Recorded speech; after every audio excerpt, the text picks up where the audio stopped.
Juneteenth. Juneteenth is the oldest known celebration commemorating the ending of slavery in the United States.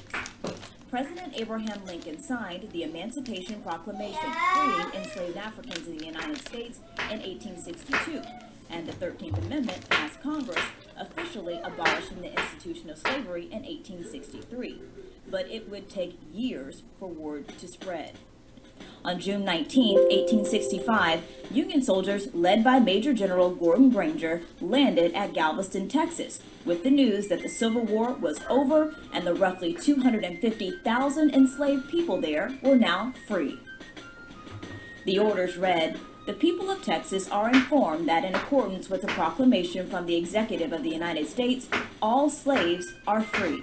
This involves an absolute equality of personal rights and rights of property between former masters and slaves, and the connection heretofore existing between them becomes that between employer and hired labor. The freedmen are advised to remain quietly at their present homes and work for wages. They are informed that they will not be allowed to collect at military posts and that they will not be supported in idleness either there or elsewhere." You might be wondering why it took so long to spread the word. General Robert E. Lee surrendered in April 1865, but Union troops didn't arrive until June. The Emancipation Proclamation only freed enslaved Africans in the Confederate states liberated by Union troops, and that didn't include Texas. Though slaves were lawfully freed, they were far from free. Many were even punished for trying to take advantage of their new rights. One former slave recalled seeing people shot and hanged after trying to escape to freedom, and another shared an account of being asked to work another 6 years and being whipped just like she was before. Even though the newly freed in Texas didn't receive the full benefits of freedom, they turned the day into a celebration. June 19th was coined Juneteenth, a blending of the words June and 19th. Every year, Juneteenth became a chance for people to get together with family members, measure progress against freedom, and teach rising generations the importance of self-improvement.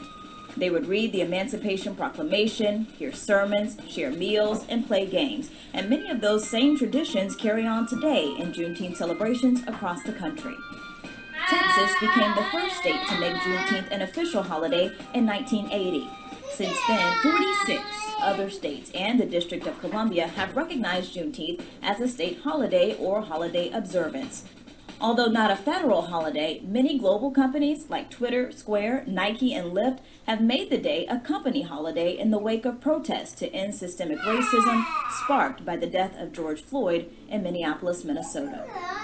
Today, more than 150 years after celebrations began, June 19th is about remembering the past and moving toward a future that involves an absolute equality of personal rights and rights of property between former masters and slaves.